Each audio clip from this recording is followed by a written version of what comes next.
आज हम लेकर आए हैं वन शॉट क्लास 10th का चैप्टर नंबर 1 का वास्तविक संख्याओं का एक ही वीडियो में हम सारे के सारे इम्पोर्टेंट क्वेश्चन जो है वास्तविक संख्याएं कराने जा रहे हैं। आइए देखते हैं। सबसे पहले पहला क्वेश्चन दिया है, अभाज्य गुणनखंड विधि द्वारा 96 तथा 404 का मासा एचसीएफ ज्ञात कीजिए। अच्छा, इसको हल करते हैं जरा।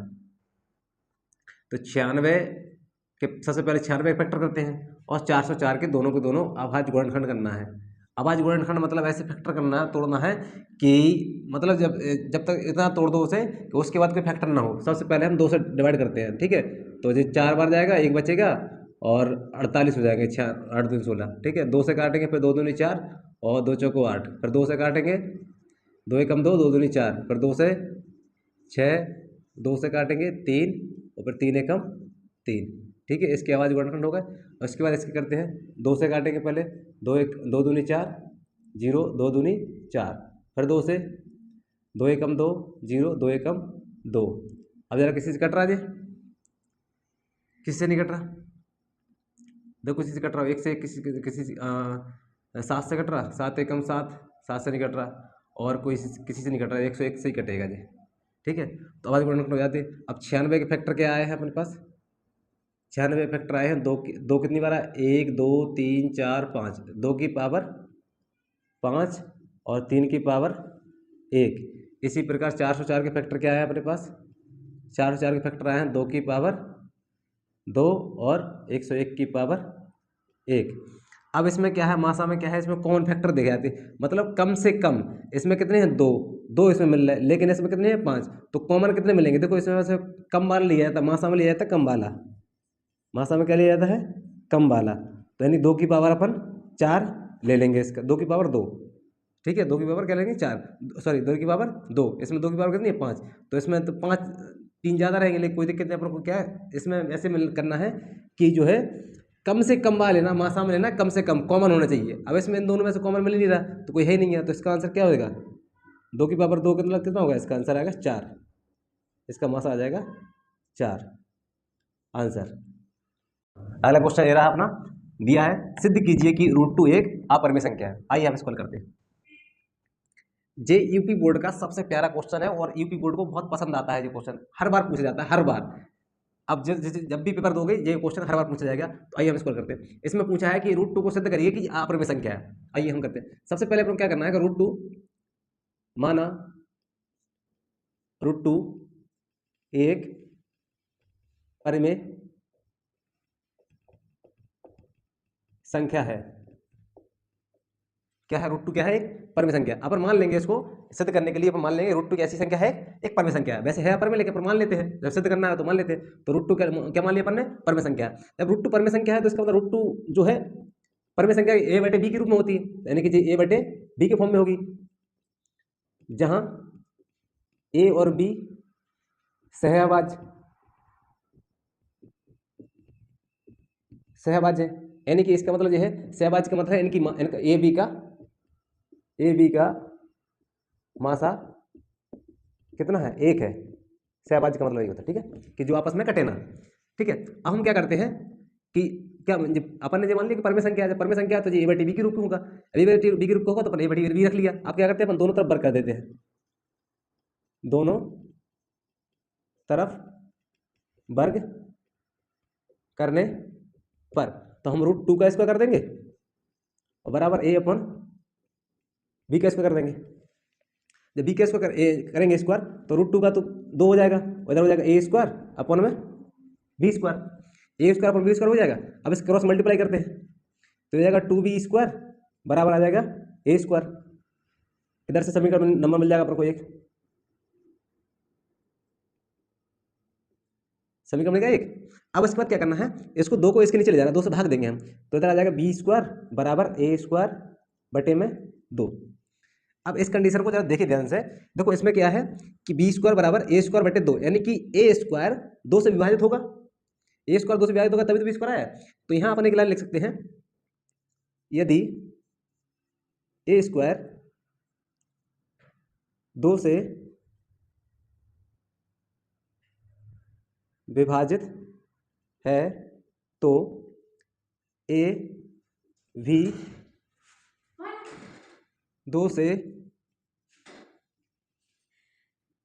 विभाजित होगा। अतः हम कह सकते हैं कि a बराबर 2c। क्या कह सकते हैं? a बराबर 2c, क्योंकि a जो है 2 का मल्टीपल होगा। तो इस प्रकार जब फिर हम इसके बाद दोबारा फिर से दोनों तरफ वर्ग कर देंगे,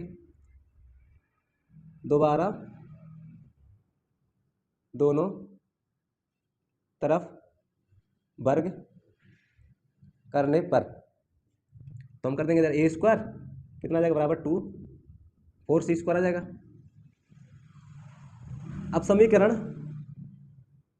1 से a बराबर अपना क्या था 2b², तो a इसका मान इसमें रख देंगे हम, a² की वैल्यू क्या रख देंगे 2b²।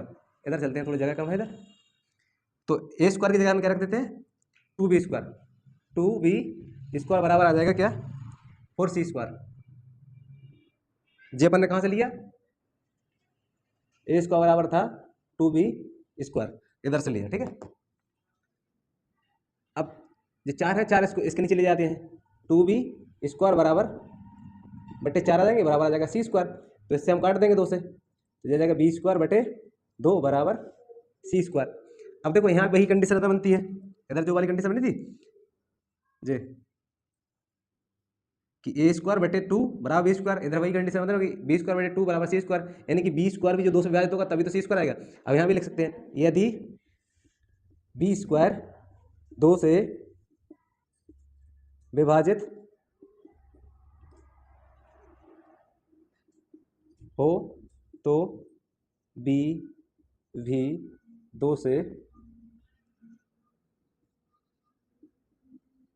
विभाजित होगा। अब देखो यहाँ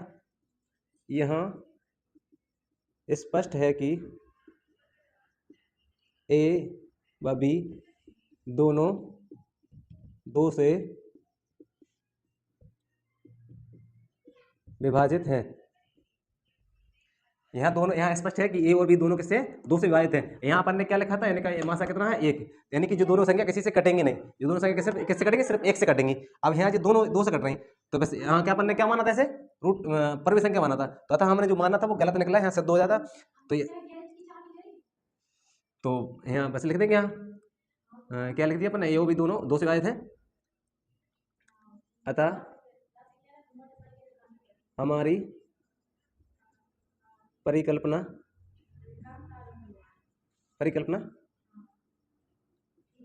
गलत थी, अतः √2 एक अपरिमेय संख्या है।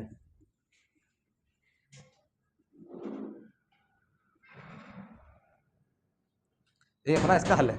आइए फिर समझते हैं एक बार, क्या है √2 दिया है या √2 दिया है, √3 दिया है, कुछ भी दिया रहेगा, तो अपन को सबसे पहले मानना है इसको क्या मान लेना, परमेय संख्या है। तो अपन ने माना √2 एक कैसे संख्या परमेय संख्या है। परमेय संख्या परमेय p बटे q के रूप में होता है कि इसका परमेय संख्या जो होती है p बटे y की p बटे q की फॉर्म में होती है। तो अपन ने रख दिया जी a बटे b की फॉर्म में है, और a और b दोनों क्या है, a और b का मासा कितना है 1 है, a और b का मासा 1 है। यहाँ अपन ने a और b का मासा 1 होता ही है, तभी परमेय संख्या बन सकती है। अब हमने क्या कर दिया, दोनों तरफ वर्ग कर दिया, दोनों तरफ वर्ग करने पर √2 का स्क्वायर दिया तो 2 आ गया, उधर a और b का स्क्वायर करें तो a² बटे b² आ गया। इधर हमने क्रॉस मल्टीप्लाई किया तो b² 2b² बराबर आ जाएगा a²।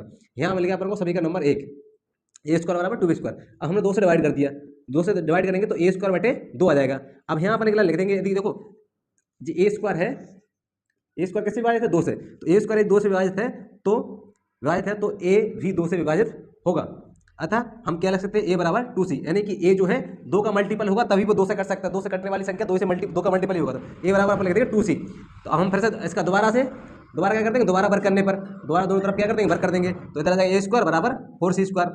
जिस समीकरण इसमें हम समीकरण नंबर 1 से इसका मान ले लेंगे, a² बराबर क्या आया था अपना, a² बराबर आया था इधर 2b², तो इधर इसका मान अपन यहाँ से ले लिया, तो a² बराबर लिख दिया 2b², a² बराबर दिया था 2b² यहाँ से, ठीक है। और हमें 4 को इसके नीचे ले आए, 2 से हमने काट दिया तो b² बटे 2 बराबर आ जाएगा c²। अब यहाँ भी वही कंडीशन बन जाती है इधर की, तो लिख देंगे b² 2 से विभाजित हो तो b भी 2 से विभाजित होगा। यहाँ स्पष्ट है कि a और b दोनों किससे विभाजित है, 2 से विभाजित है। जब 2 से विभाजित है तो हमने इधर किससे विभाजित थी, 1 से, वैसे पहले से 1 से विभाजित होना चाहिए था, लेकिन किससे हो रही 2 से, तो अब क्या है हमारी परिकल्पना जो है गलत थी, अतः √2 की संख्या है एक अपरिमेय संख्या है। बहुत ही प्यारा क्वेश्चन है। चलिए अब आप लोग ऐसे ही प्रश्न दूसरे प्रश्न को आप करने के लिए हम देते हैं, ऐसे √3 सिद्ध कीजिए आप, और √5 को जो आप करने के लिए दिए हैं, इसी प्रकार से आप वो करिएगा। अगला क्वेश्चन ये रहा आपके सामने दिया है, किसी खेल के मैदान के चारों ओर एक वृत्ताकार पथ है, इस मैदान का एक चक्कर लगाने में रेणु को 18 मिनट लगते हैं जबकि ध्रुव को 12 मिनट लगते हैं। मान लीजिए कि वे दोनों एक ही स्थान और एक ही समय पर चलना प्रारंभ करके एक ही दिशा में चलते हैं, कितने समय बाद पुनः प्रारंभिक स्थान पर मिलेंगे। जरा इस प्रकार के सवाल को समझते हैं। जरा देखो, एक पथ है वृत्ताकार, यानी कि एक स्थान से इधर से रेणु और ध्रुव दोनों एक स्थान से चलते हैं, और रेणु कितने मिनट में लगाती है? 12 मिनट में चक्कर लगाती है। और जे कितने मिनट में लगाता है? 18 मिनट में। सॉरी, जे 18 मिनट में लगाती है और जे लगाता है 12 मिनट में। तो इस प्रकार के समय में क्या करना है, देखो इनका क्या लेना है, फैक्टर करना है सबसे पहले तो। अब रेणु 18 मिनट, 18 के फैक्टर करो जरा, 18 फैक्टर आएंगे 2 × 3 × 3, और ध्रुव जो है 12 मिनट में, तो इसके फैक्टर है 2 × 2 × 3। अब इसको जरा समझने के लिए क्या करते हैं, इनका क्या लेना है, एलसीएम लेना है। तो इनका एलसीएम कितना आ जाएगा? अब देखो क्या है, देखो रेणु जो है सबसे पहले क्या, ध्रुव, ऐसे ध्रुव एक चक्कर लगाएगा पूरा एक 12 मिनट में इधर आ जाएगा। ध्रुव जो है यही, ध्रुव इधर आ गया एक चक्कर लगाने पर, और रेणु जो है 12 मिनट में कहाँ होगी? 12 मिनट में जो पूरा चक्कर तो लगेगा नहीं इसका इधर, यानी कि जो 9 मिनट में इधर लगेगा, और 9 3 12 मिनट मान लो इधर आ जाएगी, तो रेणु इधर होगी। जरा जब ये इधर होगा, इसका चक्कर एक पूरा हो जाएगा, एक चक्कर इसका किसका पूरा हो गया? ध्रुव का एक चक्कर पूरा हो गया, जबकि रेणु का आधा अभी हुआ नहीं है। अब जो ध्रुव जो है दो चक्कर स्टार्ट करेगा, यानी कि 24 मिनट हो जाएंगे। 12 में लगाया तो पहले, दूसरा लगाया कितना, जो पहला 12 मिनट, दूसरा। अब जे इसके जब ये तो मिलेंगे नहीं दोबारा, अब जो दोबारा से जब 24 मिनट होंगे, तो ये दोबारा देखो 12 मिनट में ये कहाँ से, यहाँ से घूम के इधर आई। अब ये दोबारा से घूम के आएगी तो यहाँ आ पाएगी दूसरा चक्कर में। अब 30 चक्कर फिर लगाएगा जी, 12 24 12 30 36, 30 चक्कर लगाएगा, तो इस चक्कर में फिर से वो यहीं पहुंच जाएगा। अब तीसरे चक्कर में जब जे इसका जो रेणु का लगेगा, देखो जे रेणु जो है 18 मिनट में एक चक्कर लगाती है, यानी कि यहाँ से लगाया, यहाँ से किया, एक बार 18, फिर दोबारा लगाया, फिर 18, तीसरे लगाएंगे तब 18, यानी कि तीसरे मिनट में कितने 36 मिनट लग रहा है, तो इसे भी कितने 36 मिनट, यानी कि तब जो है एक ही स्थान पर दोबारा मिलेंगे। अब इनका क्या है, इनका एलसीएम ले लो जरा। देखो इसमें क्या है, 2 इसमें है, 2 इसमें है, तो 2 सबसे ज़्यादा किसमें है? इसमें है। जिसमें ज़्यादा होते हैं तो उसी के 2 ले लेते हैं। 3 किसमें सबसे ज़्यादा? 3 इसमें सबसे ज़्यादा, तो 3 × 3, इनका मल्टीप्लाई कर लो, 2 दूनी 4, और 4 × 12, और 12 × 36, यानी कि 36 मिनट में दोबारा रेणु व ध्रुव एक ही स्थान पर मिलेंगे। इस प्रकार के क्वेश्चन को इस प्रकार करना है। अगर और भी क्वेश्चन संख्या और भी दे देता कुछ भी, अगर यहाँ वैल्यू चेंज कर देगा, कुछ भी करेगा, लेकिन सवाल इसी प्रकार करना है अपन को। इनका एलसीएम लेना है, और एलसीएम जो है, जो एलसीएम आता है वही इसका आंसर होता है। जितने मिनट दिया है, सेकंड दिया है, घंटे दी है, तो इस प्रकार के सवालों को इसी प्रकार करना। अगला क्वेश्चन आपके सामने दिया है, दिखाइए किसी संख्या n के लिए संख्या 4 की पावर n कभी अंक 0 पर समाप्त नहीं होगी। 4 की पावर क्या दिया है? n। तो 4 की पावर n है, जरा इसके 4 के फैक्टर करो जरा। 4 के हम फैक्टर करेंगे तो 2 × 2, यानी कि 2 की पावर 2 × 2 की पावर कितनी है? n है। तो 2 की पावर n × 2 की पावर n। अच्छा, ये कभी भी संख्या 0 पर समाप्त होगी क्या? देखो वो कह रहा है कभी भी संख्या 0 पर समाप्त नहीं होगी। क्यों नहीं होगी? इसका कारण क्या है? देखो, कभी भी कोई संख्या 0 पर समाप्त तब होगी थी उसके गुणनखंड में, उसके गुणनखंड में क्या होना चाहिए? 2 व 5। अब इसमें 2 तो है, 5 नहीं है, ठीक है। अतः 4 की पावर n में 4 के अभाज्य गुणनखंड में 2 की पावर n × 5 की पावर m नहीं है। अतः 4 की पावर n कभी भी 0 पर समाप्त नहीं होगी। ये आज की वीडियो का आपका आखिरी क्वेश्चन था। अगर आपको वीडियो अच्छी लगी हो तो लाइक व सब्सक्राइब करें, मगर और भी दोस्तों को। क्वेश्चन ये रहा आपके सामने, 65 तथा 117 का HCF 65m-117 के रूप में लिखा जा सकता है। तो m का मान ज्ञात कीजिए तथा गुणनखंड विधि से 65 तथा 117 का LCM ज्ञात कीजिए। देखो क्या है इसमें, क्या कह रहा है कि 65 तथा 117 का HCF जो है इस रूप में लिख दिया है। HCF लिखा है, क्या लिखा है? HCF, यानी कि हम 65 और 117 का हम क्या ले लेते हैं? HCF ले लेते हैं। तो इनका फैक्टर करो जरा, 5 से 13 और 13 से ये कट जाएगा, 117 काटो 13 से, 13 नंबर 117 और 3 से काट दो जिसके फैक्टर हुए। तो HCF ले लो जरा, 65 और 5 गुणे 13 और 117 के फैक्टर कितने आ जाएंगे? 3 गुणे 13। इसमें कॉमन क्या मिल रहा है? देखो HCF आ गया अपने पास। HCF कितना है? 13। तो यानी HCF 13 को ही लिखा है इस रूप में। किसको लिखा? 13 को ने इस रूप में लिख दिया। तो HCF बराबर लिख दो, HCF बराबर 65m-117। HCF अपने पास कितना है? 13 बराबर 65m-117। अब इसका पक्षांतर करेंगे तो एक साइड आ जाएगा, 13 प्लस के हो जाएंगे 117 बराबर 65m। जोड़ दो जरा, हो जाएंगे 130 बराबर 65m। 65 को भाग देंगे इसे 130 में, तो m बराबर कितना आ जाएगा? 2। m की वैल्यू कितनी आ गई अपने पास? 2। अब वो कह रहा है, अब आगे सवाल क्या कह रहा है? गुणनखंड विधि से 65 का इनका LCM लेना है। अब LCM ले लो इनका। गुणनखंड तो हम कर ही दिए थे, 117 कितने आए थे? 3 × 3 × 13 और 65 के 5 × 13। अब LCM में क्या लेते हैं अपन? LCM में सभी को लेना है, जो ज़्यादा बार है। सबसे पहले देखो 3 लेंगे, 3 कितनी बार है? 2 बार, तो 3 2 बार ले लेंगे। 5 कितनी बार है? 1 बार। और 13 कितनी बार? 1 बार। अब देखो दोनों को मत लेना है, मतलब दोनों में से देख लेना, कॉमन है तो कोई दिक्कत नहीं, एक ही बार ले लो। तो कितना हो जाएगा? 3 3 9, 9 अपना 45, 45 गुणे 13, तो 13 अपना आ जाएगा 65, 6 और 13 चौको 52, 52 और कितने जाएंगे? 58, 58। तो LCM आ जाएगा अपने पास 585 आंसर। दिया है अगला क्वेश्चन आपके सामने कि अभाज्य गुणनखंड विधि से 90 तथा 144 का LCM तथा HCF ज्ञात कीजिए। तो सबसे पहले क्या करते हैं अपन? 90 का फैक्टर करते हैं, 2 से काटेंगे, कितना आ जाएगा? 45। और 2 से कटेगा नहीं, अब किससे काटेंगे? 3 से। 3 × 3, 3 5 15, फिर 3 से काटो, 3 5 15, फिर 5 से काट देंगे एक बार। ठीक है, इसी प्रकार अब 144 की करेंगे फैक्टर। 2 से काटो, 2 से 14 और 2 दूनी 4। अब 2 से आधे करते जाओ इनके, 36 हो जाएगा। 2 से 18, 2 से 9। अब इसका आधा नहीं करना, मतलब 4.5 कर दो वरना। 3 से काटो, 3 एकम 3 तिरका 9, पर 3 एकम 3। अब दोनों का फैक्टर हो गए। अब जरा लिखो, सबसे पहले अपन क्या लगाएंगे? LCM। तो हम 90 सबसे पहले लिखें 90 का फैक्टर। 90 का फैक्टर क्या आया?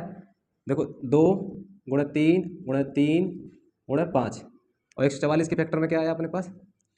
2 × 2 × 2, 1 2 3 4 बार आया और 3 आया 2 बार। जब अपन LCM ले तो ध्यान रखना, अपन को अधिक से अधिक वाली संख्या लेनी है, ज़्यादा से ज़्यादा संख्या, यानी कि जिसमें जितनी भी संख्या है सब लेनी है।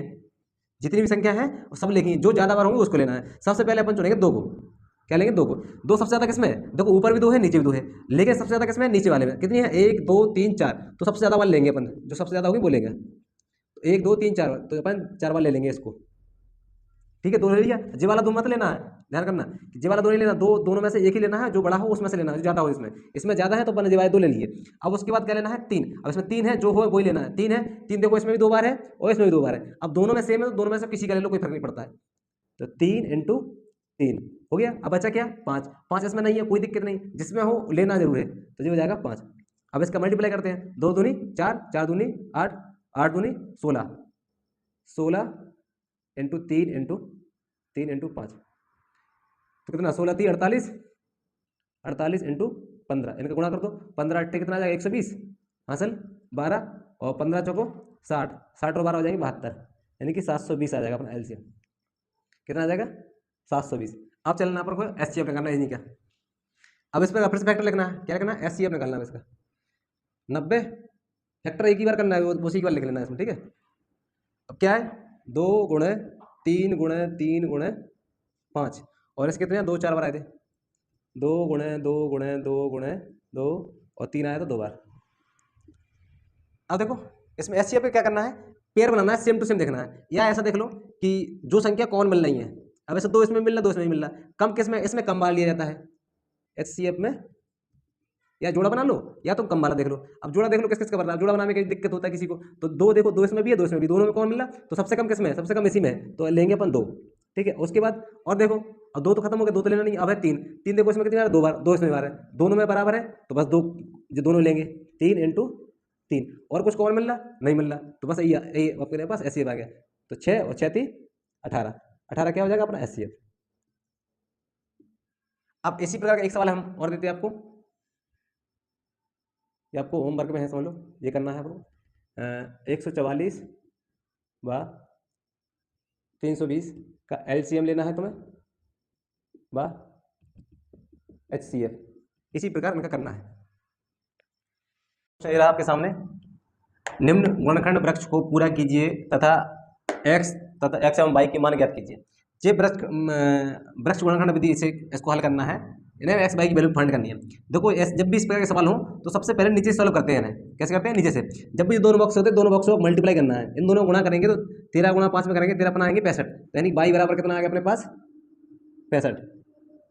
अब हमें क्या करना है, इन दोनों को फिर से मल्टीप्लाई करना है, दोनों को मल्टीप्लाई करेंगे तभी तो इनका आएगा। देखो इनका 3 5 15 और 3 6 18 और 19, जी मल्टीप्लाई करने पे आ गया। अब इन दोनों को मल्टीप्लाई कर दो, इन दोनों को मल्टीप्लाई करने पे क्या आएगा, जी आ जाएगा एक्स का मान। देखो 3 5 15, हाँ से लगा 1 और 3 27 28, हाँ से लगा 2 और 3 2 5, एक्स बराबर कितना आ जाएगा 585। इसी प्रकार से करेंगे, इन दोनों को मल्टीप्लाई करो 11 गुणे 8 तो कितना आ जाएगा 88, y बराबर आ जाएगा अपने पास 88।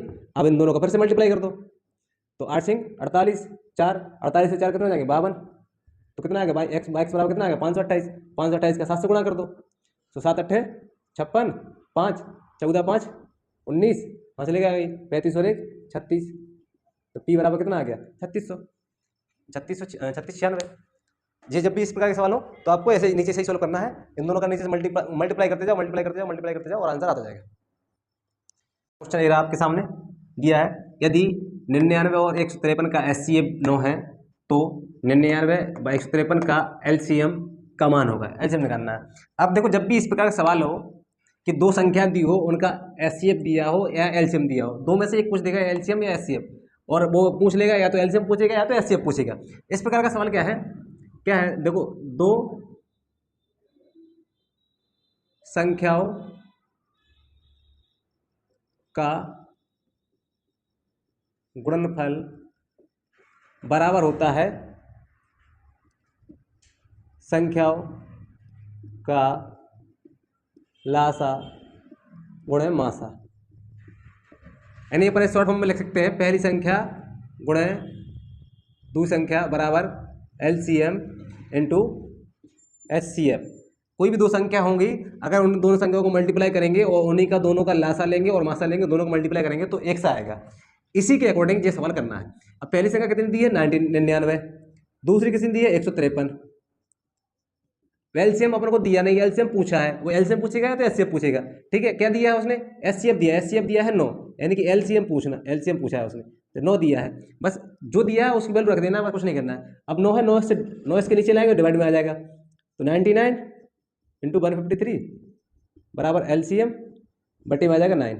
9 से काट दो जरा 11 बार में, 11 किस में गुणा करेंगे, देखो 3 और 5 और 3 8 6 1 1683 आ जाएगा अपना एलसीएम।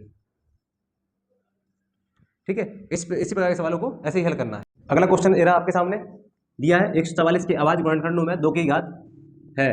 144 के फैक्टर करेंगे सबसे पहले अपन को 2 से काटना है। ठीक है, 2 सत्ते 14, 2 दूनी 4, फिर 2 से काटेंगे, 2 तिया 6, 1 बचेगा, 2 6 12, फिर 2 से 2 एकम 2, 1 बचेगा, 2 अट्ठे 16, फिर 2 से 9 12 में कटेगा, 2 9 18, 3 से 3 3 9 और 3 एकम 3। अब इससे पूछा है 2 की घात पूछा है, तो अब देख लो जरा 144 2 कितनी बार 1 2 3 4, यानी 2 की घात कितनी 4 और 3 की घात कितनी है 3 की घात 2। अब इसमें 2 की घात पूछा तो 2 की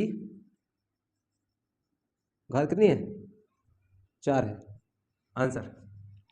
मेरा अपने साथ आपके सामने निम्नलिखित संख्याओं को अभाज्य गुणनखंडों के गुणनफल के रूप में लिखना है। अच्छा, इनके फैक्टर लिखना है, गुणनफल के रूप में लिखना है। आइए, पहला क्वेश्चन दिया है 156 156 का फैक्टर करना है जरा। सबसे पहले 2 से काटो, 2 से 14, 2 8 16, 2 से 2 3 6, 1 बचेगा, 2 9 18, 3 से 3 एकम 3, 3 त्रिका 9, 13 से काट देंगे, 13 एकम 13। अब 156 के फैक्टर कितने आए? 2 की पावर कितनी है? 2 आया 2 बार, 2 की पावर 2, 3 की पावर 1 और 13 की पावर कितनी है? 1 है। इसी प्रकार दूसरा करते हैं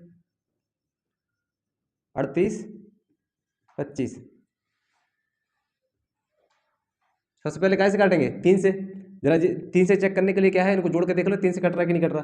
देखो 3 एकम 3, 3 दूनी 6, 2 बचेंगे, 3 7 21, 1 बच जाएगा, 3 5 15। फिर 3 से काट देंगे, 3 चौको 12 और 3 दूनी 6, 3 5 15। 3 से कट रहा है क्या? अब 3 से नहीं कट रहा, अब कटेगा ये 5 से। 5 8 40, 2 बचेंगे, 5 25। फिर 5 से काट देंगे 17 बार में, 17 से काटो, 17 एकम 17, यानी कि 3825 के जो फैक्टर है, 3 कितनी बार आया है? 3 आया है 2 बार, और 5 आया है 2 बार, और 17 आया है 1 बार। अब एक क्वेश्चन आपके लिए है, जरा ट्राई करिए, इसका आंसर लिखिए।